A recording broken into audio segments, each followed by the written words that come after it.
In this video, I'll show you how to set up your T-Mobile 5G gateway and mesh device for the first time. Step 1. Unbox the gateway. Start by removing the T-Mobile 5G gateway from the box. Inside the package, you'll typically find the 5G gateway, power adapter, Ethernet cable, quick start materials. Step 2. Choose the best location. Place the gateway near an exterior window or wall, in a central location inside your home, close to a power outlet. This helps the gateway deliver better signal coverage throughout your home. Avoid placing it inside cabinets, behind TVs, or near thick concrete walls. Step 3. Connect the power cable. Turn the gateway around to access the back panel. Then, connect the power cable to the power port and plug the adapter into a grounded wall outlet.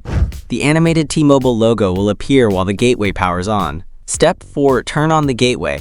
When prompted, press the O or OK button on the front panel. The gateway will finish booting up.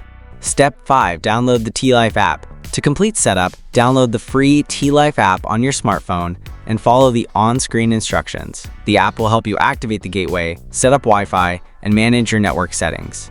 Step 6. Connect the mesh device. If your package includes a mesh unit, unbox the mesh device. Connect the power cable and plug it into a wall outlet. The mesh powers on automatically.